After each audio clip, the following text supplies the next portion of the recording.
talk about these crazy Reddit stories and just play Minecraft. It's something I've been enjoying for a little bit now. I appreciate the support and the feedback that I've been getting. It's actually been kind of fun. So today, it's going to be a little bit different. Instead of just reading long paragraph stories, we're just going to be reading a few confessions on the Reddit page and maybe just have some open dialogue.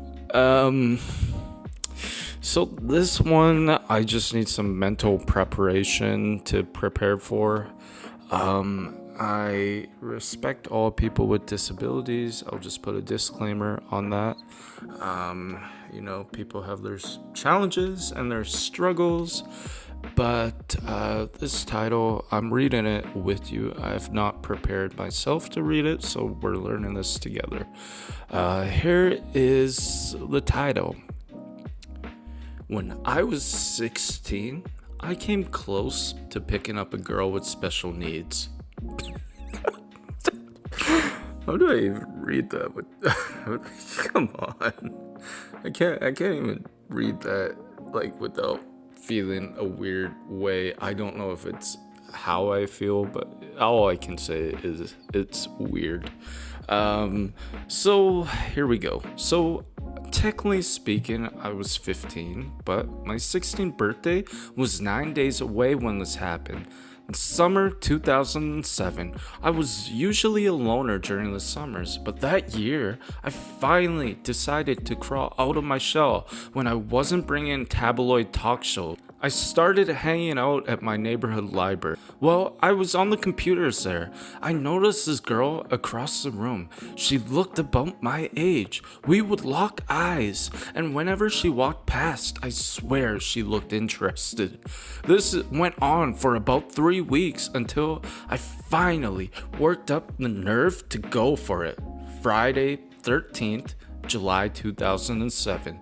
That's when I saw her again. Let's call her Lisa. I sat down and started talking to Lisa. Just small talk at first. She was working with a tutor, but I didn't think too much of it. After 10 minutes or so, the tutor pulled Lisa aside. That's when I noticed what she was working on. First grade worksheets. And that wasn't... And... Sorry. I'm sorry. I'm so sorry.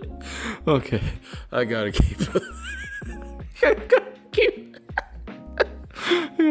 a level of professionalism here. I'm a professional.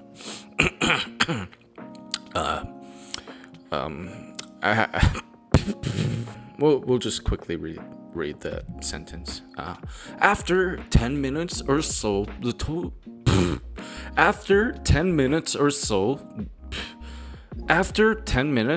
tutor pulled Lisa aside. That's when I noticed what she was working on. First grade worksheets, and she was not the one grading them, if you catch my drift. Then I overheard the tutor ask her to remind her how old she was. She says, "Oh, I'm 27. My stomach dropped. I knew I had to get out of there. So I did the only thing that I could think of. Faked the phone call. I was pretty good at pretending my phone was vibrating back then. I held it up and went, "Hello? Slow down, calm down. What's going on? Grandma fell down the stairs? Oh my God, I'll be right there." I turned back to Lisa and her tutor and said, "It was nice meeting you," and then I ran the hell out of there. Never saw her again. Despite everything, I honestly hope she's doing okay. I feel so bad for this person, that his little version of his little self, just he built up the courage to go and, talk to this girl who, thought was just a nice lady and was into her. I took about $2,000 off of a drug dealer that overdosed. So I'm a firefighter, and about 2 years ago, we got a call to a house for an ambulance assist, but we got there first. We walked in and there was 2 guys on the sofa passed out. We copped very fast. It was heroin overdose. So we need a Narcan to reverse the effects of heroin. My colleague went out to the truck to go and get some, and me and another guy stayed. I noticed a wallet was on the table, full of money. I put it in my trousers pocket before anyone could see. There was $2,000 in it. I feel kind of bad, but we saved a life.